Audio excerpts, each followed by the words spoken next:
1 second. Thank you. Okay, everyone, we're going to begin our regular school board meeting for April 26, 2011. Member Grover, would you call roll, please? Yes, I will. Member Cameron. Here. Member Glass. I am here. Member Johnston is absent. Member Casper. Here. Chair Saligapunko. Here. Member Wasson. Here. Superintendent Dixon is absent. Deputy Clerk Hansen. Here. Secretary Thibault. Here. Student Rep Lindsay Redenbaugh. Here. And Marcus John is not here yet, but I understand he will be arriving in 45 minutes, half an hour. So we'll count him here unless he doesn't appear. Okay, thank you, Member Grover. And would everyone rise and say the Pledge of Allegiance, please?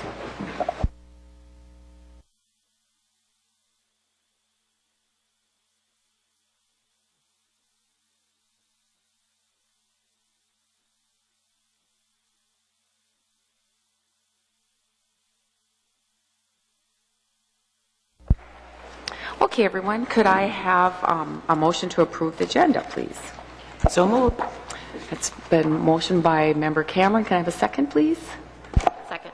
Seconded by Member Wasson. Is there any discussion? Yes, I would like to. Member Glass. Okay, go ahead. You asked if there was some discussion. Yes. I had submitted a list of 5 items, and 2 were accepted and 3 were not. Could you say why the 3 were not? I don't even remember what they were. Or did you want me to resubmit them for next time? 1 dealt with the details of implementing the Sunshine Resolution. Okay. 1 dealt. Member Glass, were those for superintendent? Was that something? I Or no? submitted a written list for you. And you had it at your agenda setting Okay. meeting. You did respond to that. I think I did respond to it, yes. It's been so long ago now, I can't remember. So you were responded to, and I guess was taken care of. Except I don't have those responses. So then I have 1 other item. I'm sure I emailed you.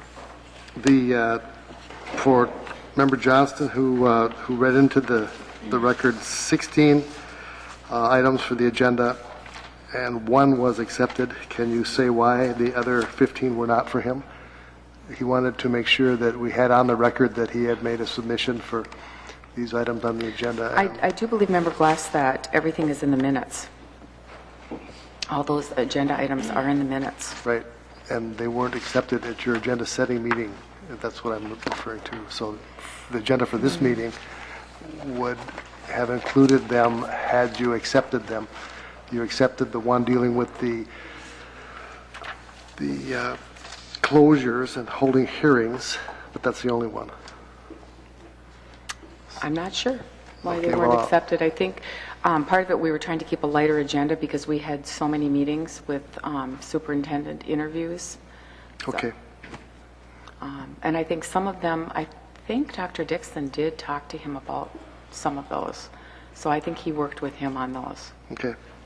Then my only other comment is on your 11 questions and other, I want you to reserve me 3 minutes so I can ask a question or 2. Okay. Oops. Okay, is there any other discussion? Seeing none, I would like all those who approve of the agenda, say aye. Aye. Those opposed? Okay, the agenda carries unanimously. Okay, and we're going to go on to reading of the minutes. And we have the first minutes, get to it, for March 15th. It's a special school board meeting for March 15th. Can I have a motion to approve? So moved. Okay, moved by Member Wasson, seconded. Second. By Member Cameron. Any discussion? Seeing none, all those in favor say aye. Aye. Opposed? Okay, that carries unanimously. And then we have the regular school board meeting of March 15th, 2011, the minutes. Could I have a motion to approve? So moved. Okay, moved by Member Cameron, second. Second. Seconded by Member Wasson. There were a couple of corrections, if you'll note, that Melinda gave to us. Member Glass, do you have something? Yes, I had a correction on page 8 dealing with the resolution for issuance and sale, delivery of general obligation tax aid. The number 19,375,000 was 19,480,000, or 433 on pages 2 and following in the resolution. And I'm wondering if there isn't some error in the title, because back, even on the back page, on page 17, it's referred to 19,430,000 rather than 19,375,000. Just a mere 100,000, but probably a significant difference unless there's a reason for it. If you follow me, I think the video you're quoted in the video as 400 something. So this is a different number than what you read last night. Yeah, I see different numbers here. Right, and it's Okay. different further on too. Yeah. Right here, Rich.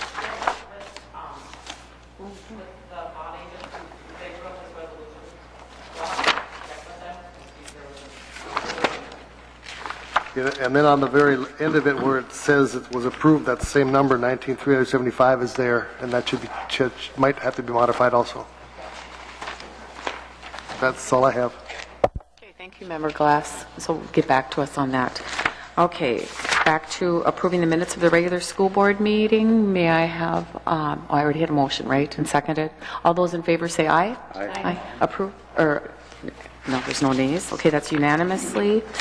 And let's go on to, let's see, we have some special school board meetings. The special school board meeting of April 11th, 2011. Could I have a motion to approve, please? So moved.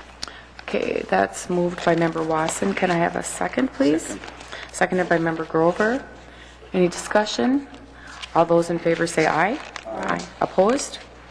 Okay, and we're going to go on to the special school board meeting of April 12th.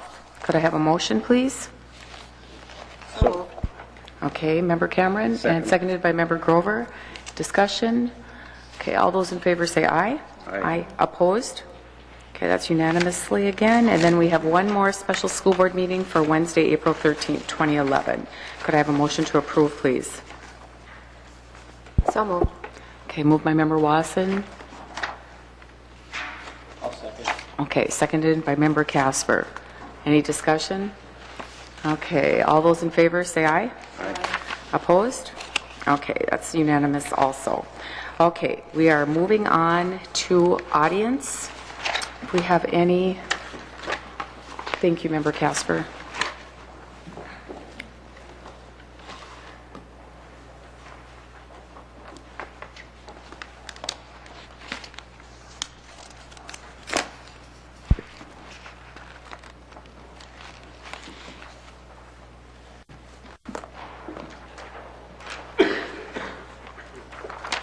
Thank you. I do. Let's see. We have one audience member who will speak tonight, and that is Richard Paulson.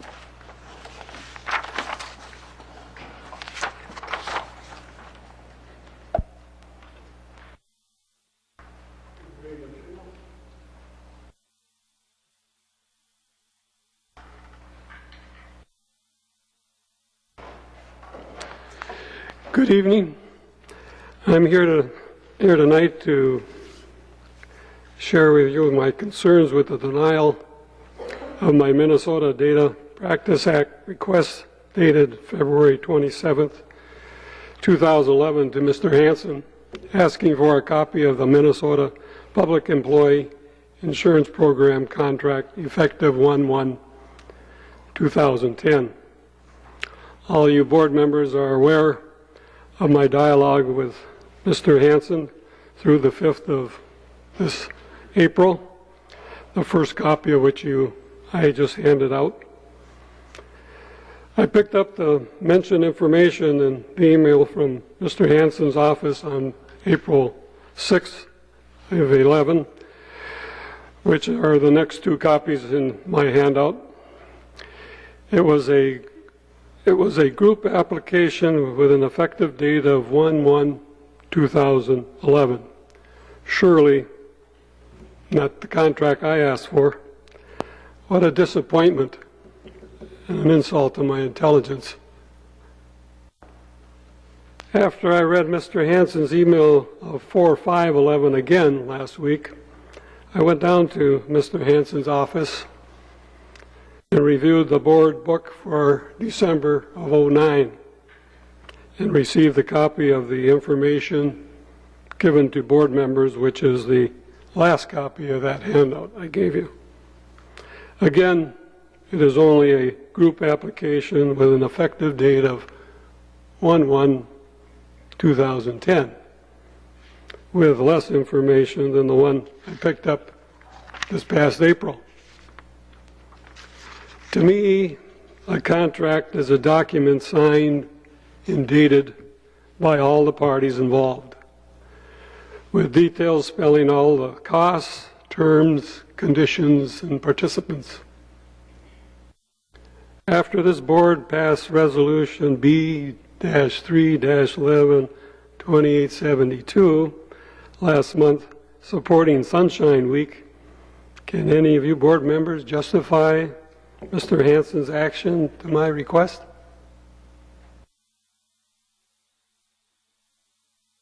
Tonight I'm here to ask you, the board, to provide me with a copy or an appointment to review the complete contract of the Minnesota Public Employees Insurance Program effective 1/1/2010 with the Duluth School Board within the week.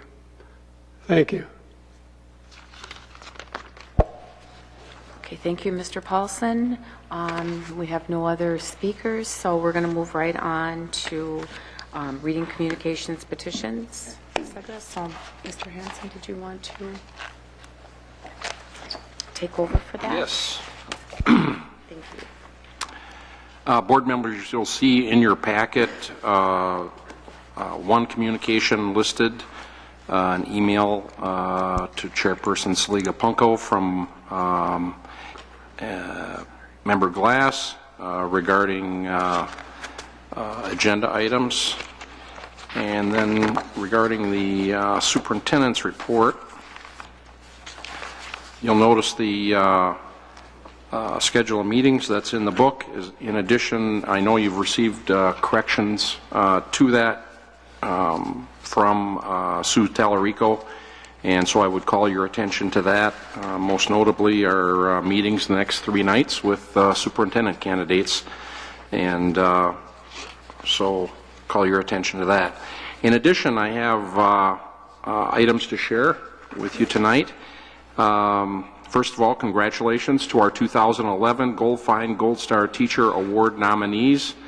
Our presentation for this is coming up on next week on May 4th.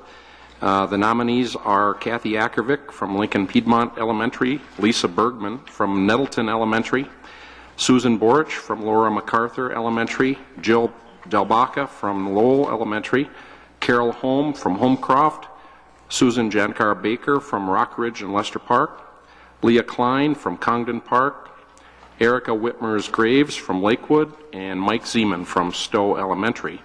As you know, members of the Goldfine family present $5,000 annually to an outstanding teacher within the Duluth Public School System. Manley and Lillian Goldfine established a fund for the award through the Duluth Superior Area Community Foundation in 2006 to recognize teachers who stimulate the intellectual development of our students and provide a strong foundation for educational, personal, and professional success. The 2011 Goldfine Gold Star Teacher Award recipient will be announced at a special presentation ceremony in May, and as I mentioned, that's next week on Wednesday night. The robotics team, want to wish them best wishes as they left for St. Louis this morning, I believe, for their first trip to nationals. Please know that their robot is ranked 23rd out of 380 teams in the competition, and so again we wish them our best wishes. A list of recent accomplishments would include Cortez C.J. Ham is the recipient of a Peacemaker Scholarship through the 2011 Steve Rowland Peacemaker Awards. He is a member of the Boys and Girls Club who tutored middle school students while in high school, is active in his church youth group, and is a junior Rotarian. C.J. is also a standout athlete on the Central High School football, basketball, and track teams. Congratulations to the following Duluth speech team members who qualified for the National Speech Tournament in Dallas, Texas in June. Seniors Anna Menzel and Matt Uttermark, junior Nathan Olson, and sophomore Haley Wolverton. So we wish them, again, congratulations on their fine work. Duluth students did well at the State Health Occupation Students of America competition. The Duluth team placed first through fifth in 20 events, with 13 students and teams finishing first through third place. This guarantees eligibility at the national competition in Anaheim, California in June. And finally, the Duluth Central Denfeld High School was well represented at the Minnesota State Region 7 AA Small Ensemble and Solo Contest, earning several superior and excellent ratings. And with that, I believe that's everything in my report. Thank you. Thank you, Mr. Hanson. We have so much talent in this school district. It's wonderful to hear of all the accomplishments. I do want to make one little note to, and board members, I think you know this, but to everyone, with the meetings that we have for our superintendent search, we are going to be meeting at 9 o'clock on Saturday morning for a final vote. So just want everyone to make sure they're aware of that. So we need to sleep on it. We have to think and review everything. So thank you. Okay, we're going to move right on to the report of standing committees, and I would like Member Wasson, if you would do the Education Committee report, please. And this is the Education Committee report for April. Item 1A, we had a good discussion, robust discussion about online courses implemented by the Duluth Public Schools. Item 2, grants, we had none. 3 action items. The first was the federal Head Start grant application. It was recommended that we accept and approve this. Item 2 is the withdrawal of the Duluth Schools charter sponsorship of Lake Superior High School, and it is recommended that we also accept that. B, item 3B would be a resolution found on page 10. I think I will, do you want me to take that now? Sure, let's do that now. All right. It's a resolution, acceptance of grants to the Duluth Public Schools. Minnesota State Statute 465.03 requires the school district to accept grants by resolution expressed in the terms prescribed by the donor in full, and so on. The first one is Minnesota Department of Education, and the second was from the Junior League of Duluth, and I will move Resolution E411, 2873, April 26, 2011. Thank you, Member Wasson. Is there a second?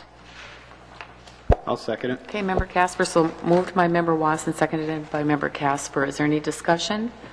Okay, seeing none, all those in favor of this resolution say aye. Aye. Opposed?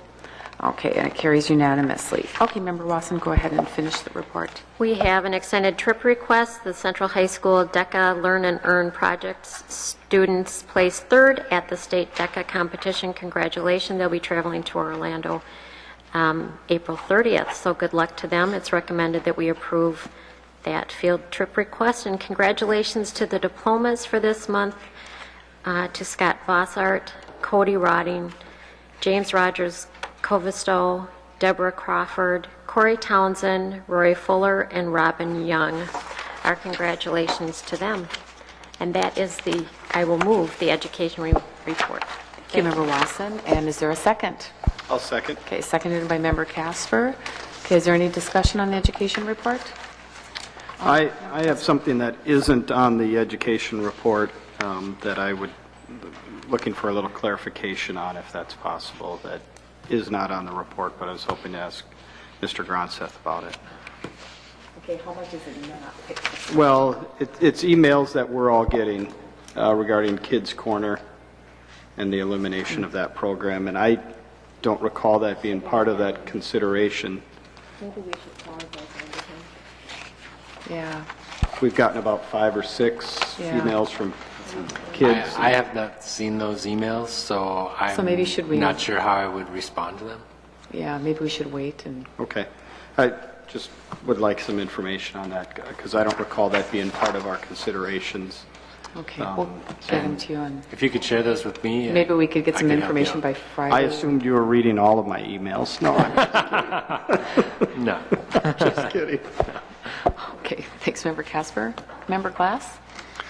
Yes, on the termination of support for this charter school, we were going to have an update on whether or not they had found an alternate sponsor. So do we have any further word on that issue? We didn't talk about it at the meeting because I wasn't sure how far they were with public discussion of that. It was listed in the paper that they are building a partnership with the Audubon Society. So that's who they're working with. They can't make that official until we take our steps to end our sponsorship so that they can pick them up. So from your perspective, that's a positive development for them? Yes. Okay. Okay, anything else? All right, let's vote on the education report. All those in favor say aye. Aye. Opposed? Okay, that carries unanimously also. We're going to move on to the human resources report. Member Cameron. Oh, Dr. Cameron. This is the Human Resources Committee report. Under item 1, which is staff report, action items, for certified appointments, there's 1. There's 27 certified co-curricular, 20 certified leaves, 25 certified retirements, 5 certified temporary increases, 1 non-certified appointment, 1 non-certified extension, 8 non-certified leaves, 1 non-certified long-term sub, 3 non-certified promotions, 1 non-certified reclass, 3 non-certified resignations, 5 non-certified retirements, and 1 non-certified suspension. And moving on to item 2A, which is the approval of the Executive Employees Association Collective Bargaining Agreement. I'm going to go ahead and move that. Resolved by the School Board of Independent School District 709, St. Louis County, Minnesota, that the collective bargaining agreement between Independent School District 709 and Executive Employees Association, a summary of which is in the hands of all school board members, be approved and adopted for the period July 1, 2010 to June 30, 2011, inclusive, and that the chairperson and the clerk of the school board be hereby authorized to execute said agreement on behalf of the school district. I move resolution HR 411-2875 dated April 26, 2011. Thank you, Member Cameron. Is there a second? Second. Seconded by Member Wasson. Is there any discussion on this resolution?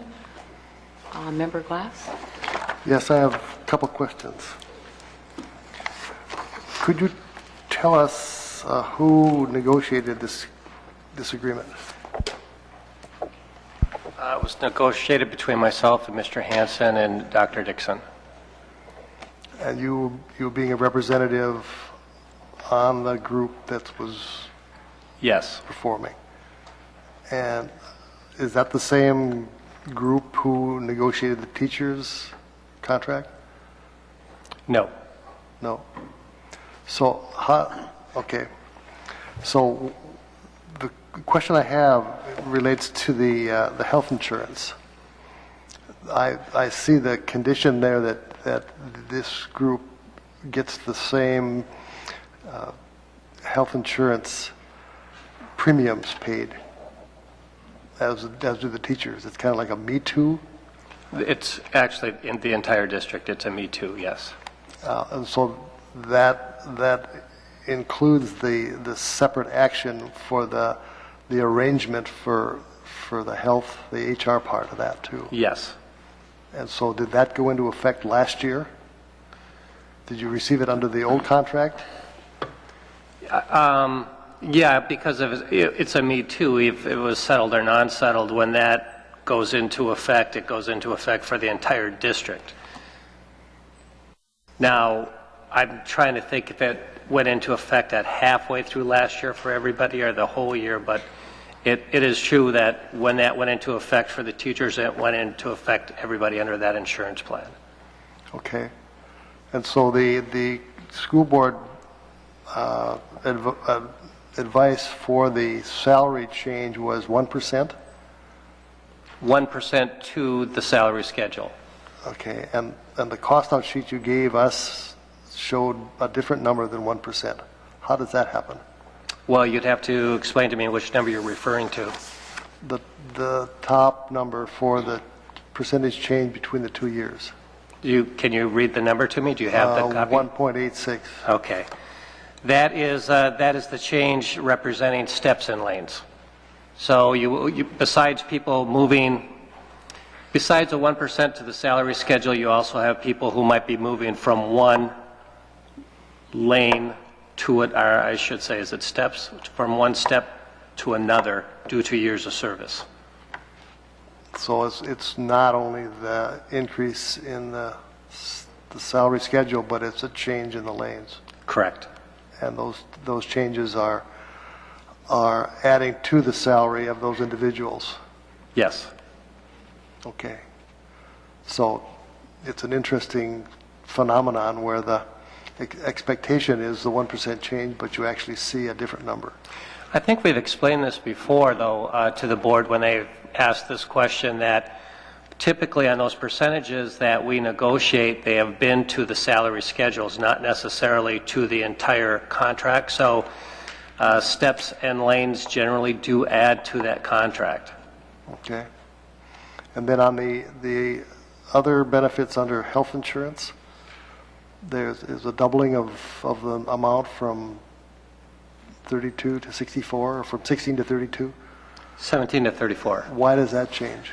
I believe what the change is on this is the HRA account that was only in effect for 6 months in that prior year. It wasn't in effect for the whole year because it only went in halfway through the year.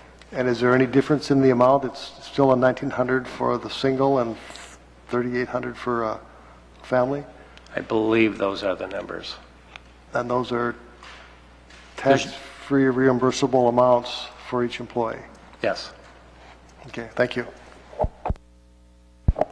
Okay, let's see, we have a motion and to approve.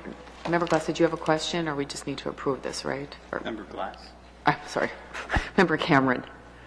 No, I was ready to move. Move on. Okay, so staff we need to report. vote on this, though, right? Yeah, we do. Okay.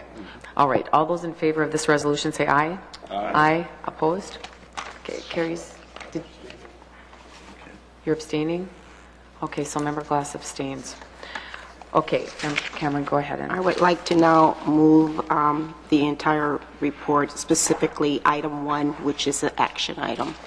Okay, is there a second? Second. Okay, so moved by Member Cameron, seconded by Member Casper. Is there any discussion? Member Yes. Casper?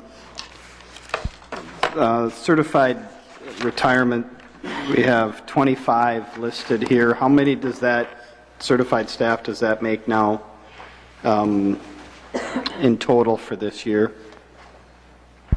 I meant to bring the list with me. We are approaching 30. There's still a couple of people I know are considering some retirements, although we set an April 1st date. They know we're probably not going to turn it down after that time with their years of service in the district. But I believe right now the list is right around 30. And how does that fit with our budget considerations when we were making the budget reductions? Our plan was, how does that fit with what our assumptions were regarding that? Well, our assumptions regarding retirement are always kind of totally up in the air, depending where the staff wants to go. We normally, I think the DFTRA said they spoke to about 40 people. I believe between now and the probably close to August, we'll probably see another 4 to 5 retirements maybe. There's some people that do like to wait till after the end of the school year because they don't want the celebration in public in their school centers. We get a couple people that will say, I really enjoyed my summer this summer, and I think it's time to pull the trigger on retirement.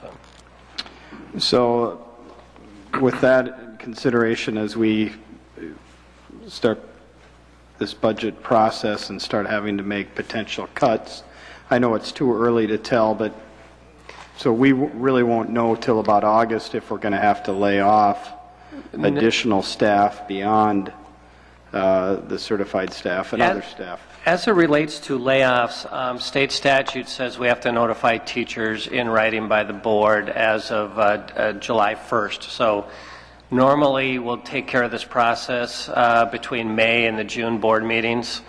Usually we first approach, because of the process, the non-tenured teachers, and then it would be tenured teachers with layoff. What I can tell you is, due to the number of retirements at the elementary and a little bit of a spike, a lack of decline at the elementary, they're in better shape than they've been in years since I've been here. We have a few more right now positions available than we have displacements of teachers, which it's usually the net of those effect that cause the layoffs.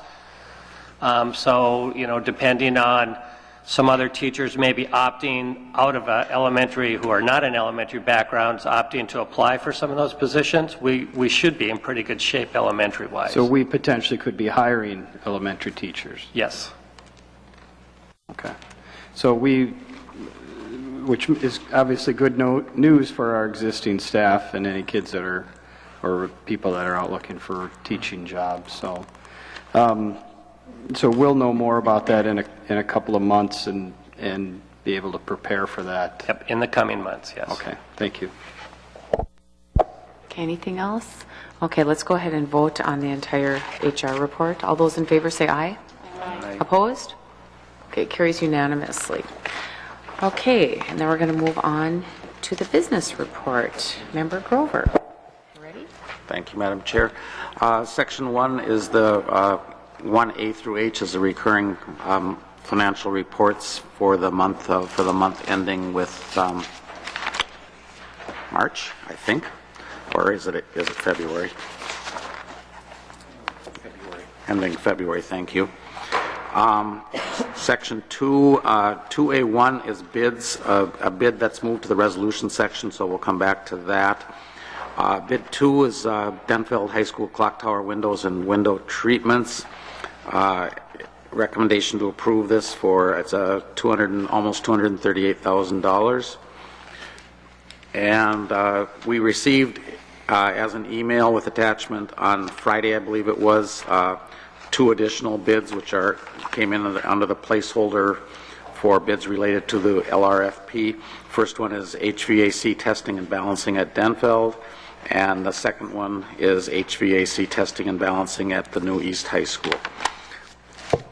3A1 is suspension of policy 3136 to allow for airfare to be purchased outside policy parameters for a student trip to the Business Professionals of America National Leadership Conference. Moving down the page, we have no contracts. There are 4 change orders at the new Eastern Middle School, the new East High School, Piedmont Elementary, and Denfeld High School. I'll skip over a resolution in 5A. That brings us to informational items. Just highlight a couple things there. Item F is under change orders relating to the long-range facilities plan on page 136. There is a correction on the total for Piedmont. It should be an increase, not the decrease as stated. Increase of 15,000 plus. Item H, at the business committee, we reviewed life safety security implementation progress at all school sites. There was specific discussion about conditions at this building and discussion of the need for entry security at this building consistent with standards being installed at other schools. Item I, in informational discussion of alternate choices for transportation of secondary students before or after school. Board discussion regarding the feasibility of this, and more information will be provided in May regarding cost. And finally, we had a discussion on school closing hearings, and those have been scheduled for next week at Laura MacArthur, Lester Park, Lincoln Park, and Rock Ridge. elementary schools as well as Central High School. Madam Chair, with your permission, I'll move the one resolution before we get into the report as a whole. Resolution awarding bid. This is regarding it's asbestos abatement at the new East High School.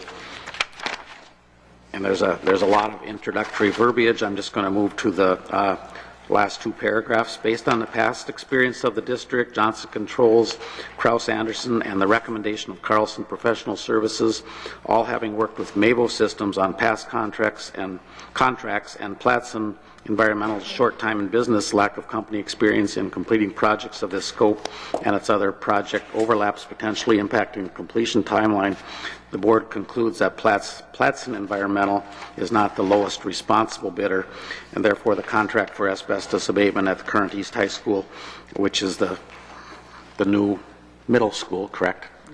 Have I got that right?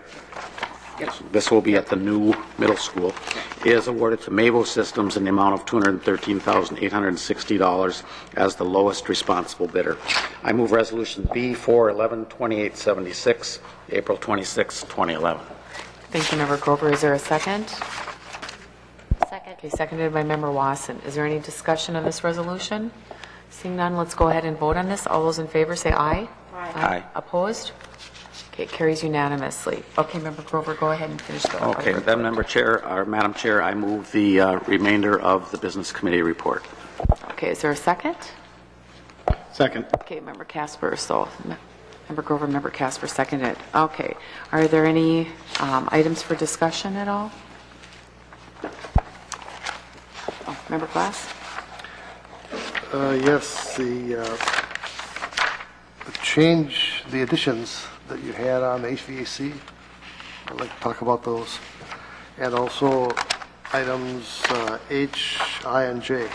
I'd like to talk about those. I'll withhold those for discussion. H, I, and J? Mm-hmm. And then what was the first one, Member Glass? It was the addition that Oh, those, okay. Okay. Well, we can start out with those. am I the only one? Right there. Anyone else? Oh, Member I just have a Cameron? question. I'd like to know where Mavo Systems is located. Go ahead.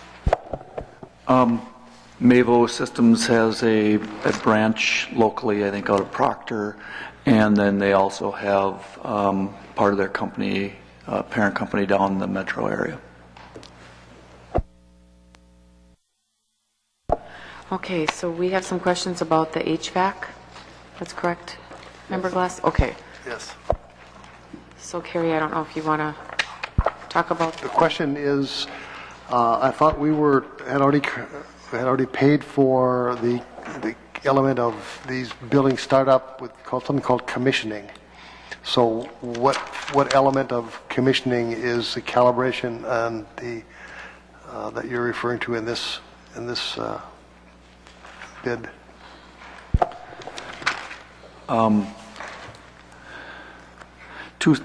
Member Glass, members of the board, two separate functions within our agreements with Johnson Controls. They are providing commissioning services, which is I would call a more in-depth review of the operation of all equipment and the verification of the installation per plan and specification. Whereas what you're approving tonight is testing and balancing, specifically where this company will come in and measure the airflow at each fan unit intake, each section of distribution ductwork to verify that the system is balanced and providing the level of ventilation to each occupied space and that each fan is providing what was designed. So there's a different process relative to that. Typically the testing and balancing is done before the commissioning, because the testing and balancing establishes the building, or the ventilation system is providing the supply and the airflows that are designed. I tried to simplify it, I think, and I could provide a lot more detail, I guess, if Member Glass you'd like to. Are the circumstances where you don't do the testing and balancing before commissioning, doesn't that leave it up to the people doing commissioning to do that testing and balancing in order to show that their equipment is meeting specs? That is, where do these two leave off, or how do they overlap? Well, If we've already paid for one up front, why are we paying for the other one to do what the other one will undoubtedly do? the commissioning does not provide testing and balancing. There is timeline overlap wherein the commissioning agents have been involved in the projects early on with the actual design so that they understand what is being designed, what the engineer intent was, have some review and input into the equipment that's being specified, and then they're somewhat dormant until that equipment starts to go in, but there's a final review of all equipment components and how it's all put together to make sure that it is up and running, does test and balance the way it's intended to. So the commissioning agent would use the test and balance reports as part of their study and assessment. Okay, and the final spec for the number of air exchanges for a typical classroom, can you fill us in what that is?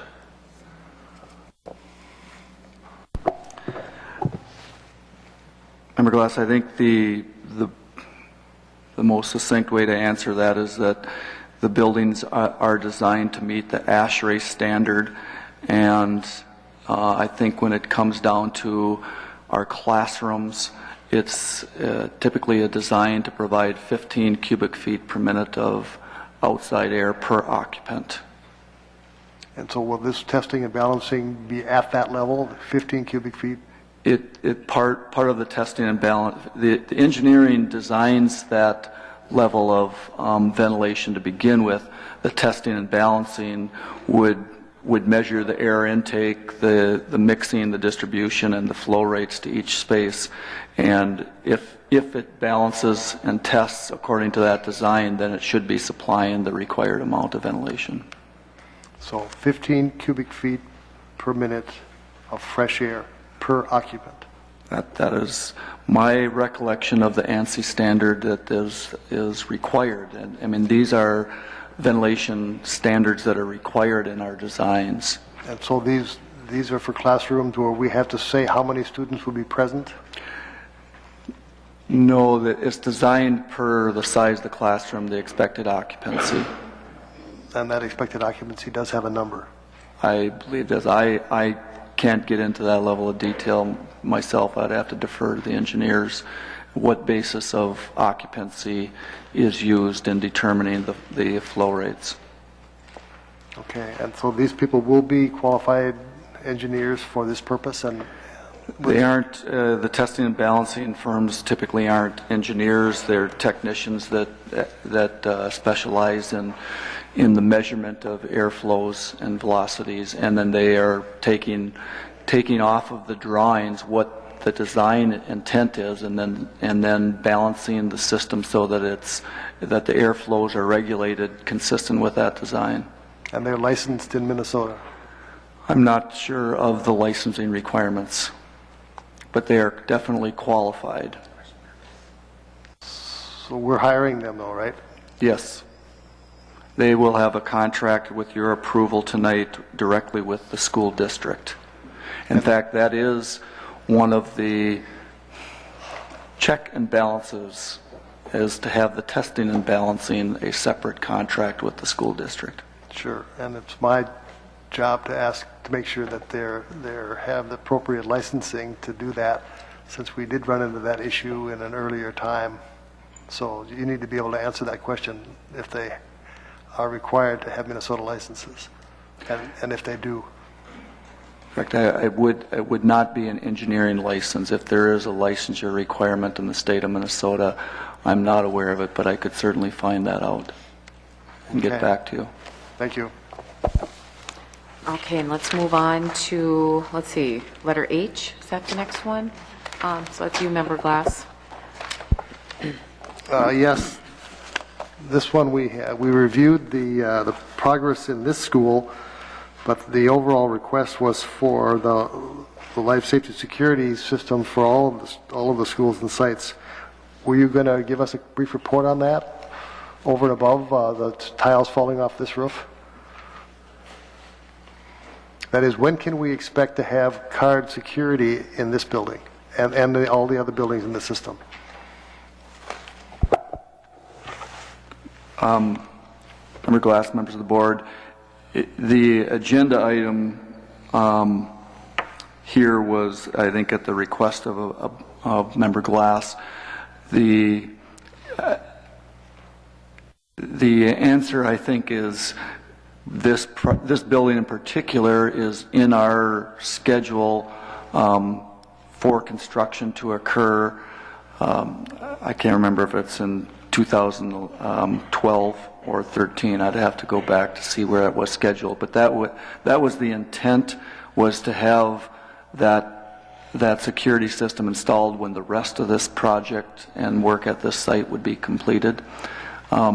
Relative to the other project sites, I guess I'm not sure what type of a report you're looking for.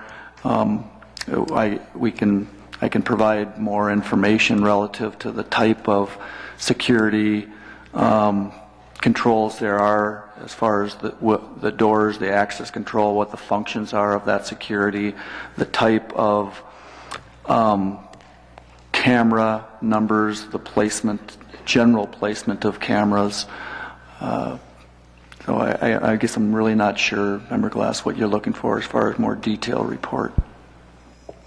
When will the card security system be installed at the other sites? Prior to their opening this fall, the ones that are opening this fall. And the 4 schools that are done, the elementary schools that have been complete, have those systems installed and operating since they were complete in the fall of their opening year. So the way I read the plans for this building, this is on the last of all sites to be dealt with. Does that mean that if we run out of money, we wouldn't put in those card systems for this building? I think the school board's direction intent is to proceed with all of the projects and all of the scope of work in the time frame that was laid out, and that excuse me, that scope of work would be completed. So this is one of the buildings that probably needs that type of security the most. So what would it be any increase in cost to move the schedule so that the children that are in this building are at least as well protected as those in other buildings? I think we can look into that. Some of the distribution of cabling is more cost effectively coordinated when other renovation and work is occurring. So I think that was the intent, that the cabling for the access control as well as the cameras would occur while there's other work taking place in the building. Thank you. Okay, let's move on to letter I. Member Glass? Yes, I had originally written this up as a resolution, which I would like to move, which is to authorize and provide alternate choices of transportation for secondary school students.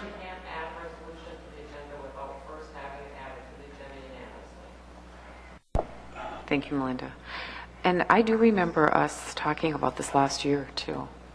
I know we were going to revisit how much it cost, but yeah, this was just a discussion for this. This was going to be a action that would allow the students to have the option on a cost-neutral basis, because every student has a certain amount of dollars allocated to them for transportation.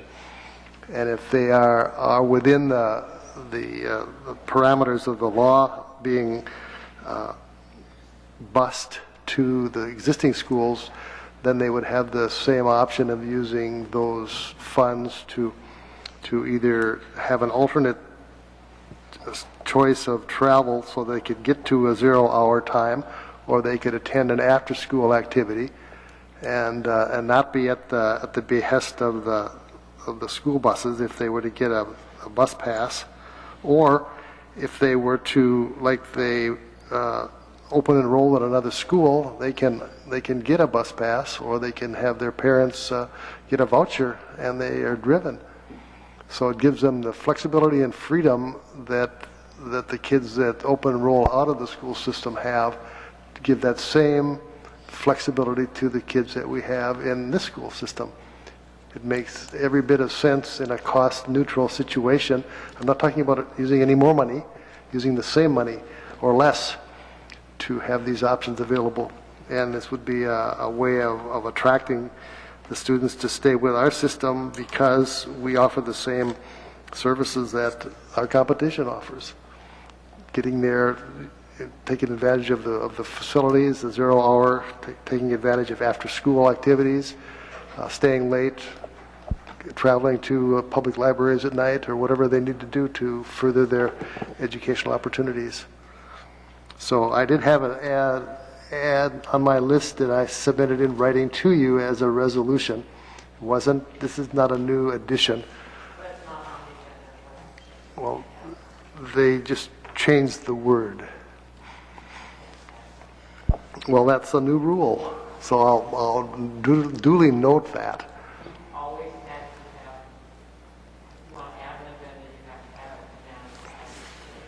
So if I don't call it a resolution, then I can just move ahead with a motion. I'll let Mr. Casper say a few words, if you don't mind. Member Casper?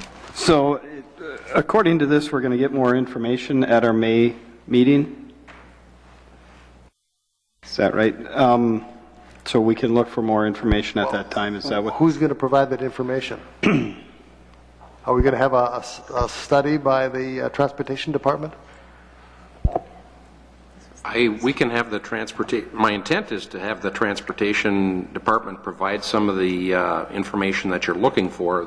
You can help me with that by defining what exactly it is you're looking for, and your thoughts as to how this is a break-even proposal, because I'm not quite following you there. But I'd be glad to talk to you more about this, and we'd be prepared to present cost, if there is any, or again, additional information during the May meeting. Well, we want to do it before May, because May sets the budget for the year, and so we don't want it locked out if we're going to move forward with this. Well, I still have a couple of questions. Mr. Hanson, could you answer for me if, and I don't know a lot about this, if a student is open enrolling at a charter school or other type of school in our district, do we assist in paying for that transportation, or is that money in, money out? How does that exactly work? It depends on the school, and we may be involved or we may not, depending on the school might contract with another provider, and so there are different ways that that's done. So do we currently provide bus passes for kids who, say, attend Harbor City? I do not believe so, no. Or other charter schools? No. No? No. Okay. So, but in other cases, we do provide transportation. We provide transportation for the private schools and collect aid for that. So it's sort of money in, money out. If we do it efficiently enough, yes. Okay. All right. Thank you. Okay, and we have one more letter, J. Member Glass? Yes, this is the school closing hearings. So I have two questions. I was surprised to see Lister Park being on the list of the ads that were placed in the paper, but I do note that the old building has the address that's listed, so that building is being torn down and the new one being built on the same property. If we're going to have a hearing for the old building, did we have a hearing for Piedmont Old Building? And if we didn't, why didn't we? And if we aren't, why aren't we? In the case of Lester Park, the new facility is built at a different site. In the case of Piedmont, it's built at the same site. How is it that different in Lester Park case? There's no overlap at all. There's not it's on a different footprint, on a different part of the property. So the fact that it's in the same block doesn't matter. All right, so that answers that question. My other question is, we're planning to do hearings on this where, as I understand it, we're not going to employ a judicial hearing officer to do these hearings. And why aren't we going to use a trained professional to do the hearings rather than someone who isn't trained or is trained as well? It would be, to my way of seeing, that we would want to be as objective as we could possibly be and unbiased, and so we would want to have a professional hearing officer conduct the hearings rather than one of our top guns. The amount of money, I think, is going to be the same.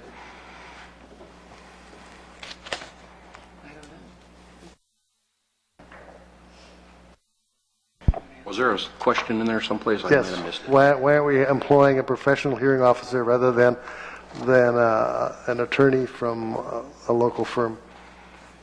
The person that we're using does hearings and therefore is a hearing officer and has served in that capacity before. And qualified as a professional hearing officer for the judicial system.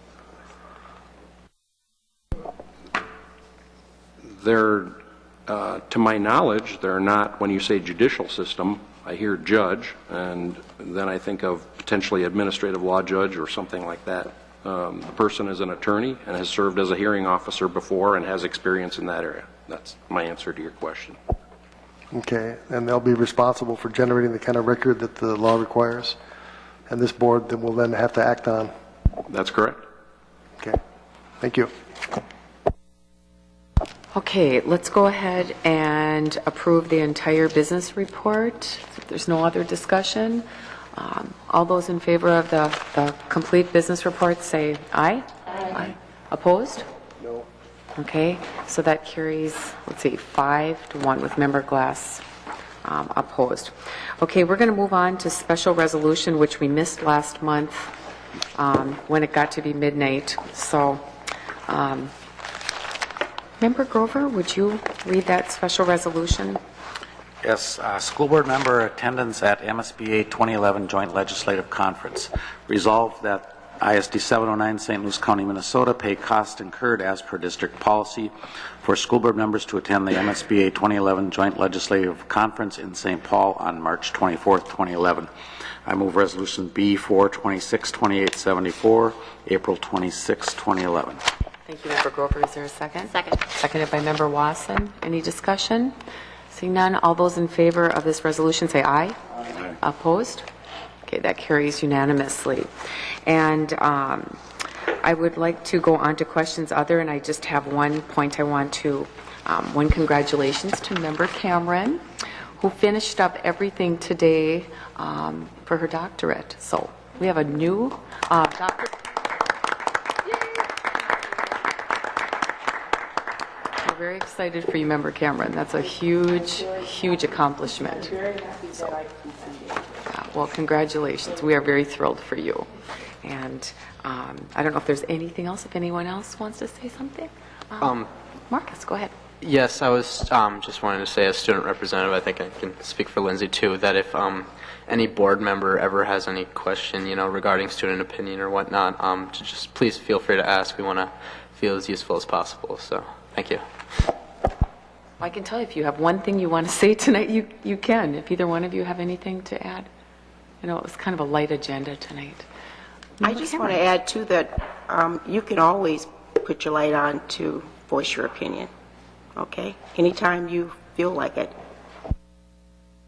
Well, and I do want to make sure that you are aware of the next 3 nights when we have superintendent candidates. If you can attend any of those, that would be wonderful. I'd love to have you be here. Is there anything else? Nothing else? Oh, did we have something? Yes. Oh, Gary, did you want some? I forgot got about many that. of my questions answered during the meeting, Okay. so I don't need to take any more time now. So, do I need a motion for adjourn? We're going to adjourn. Oh, we're done.